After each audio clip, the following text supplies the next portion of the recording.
네, 문재인 대통령이 오늘 2시간에 걸쳐 신년 기자회견을 열었습니다.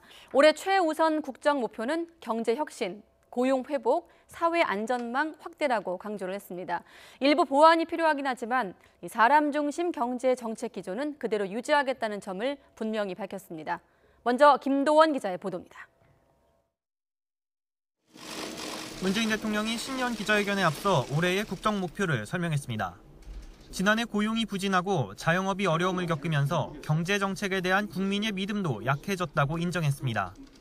하지만 이런 어려움은 오히려 사람 중심 경제의 필요성을 더 보여주는 거라며 정책 기조에 변화가 없음을 분명히 했습니다. 경제 정책의 변화는 분명 두려운 일입니다. 시간이 걸리고 논란이 있을 수 있습니다. 그러나 반드시 가야 할 길입니다.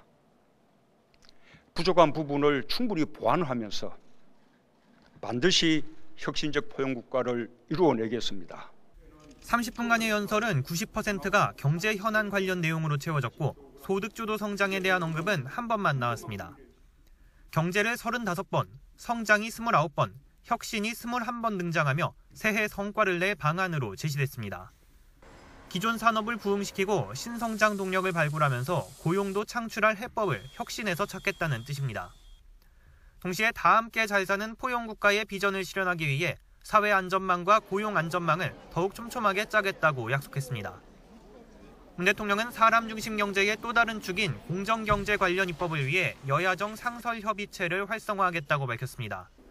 또 권력기관 개혁 제도화를 위해 고위공직자 범죄수사처 설치, 국정원 개혁, 검경 수사권 조정에 대한 국회의 협조를 당부했습니다.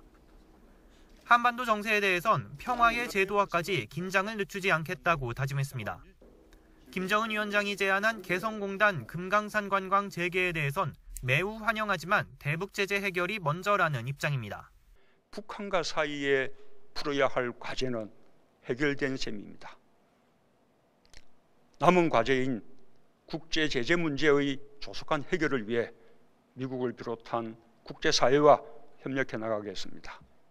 문 대통령은 성숙한 모습을 보여준 촛불처럼 양보하는 문화가 꽃피길 희망한다며 산업 전 분야의 혁신을 이루기 위해 무엇보다 사회적 대타협이 중요하다고 강조했습니다. YTN 김도원입니다.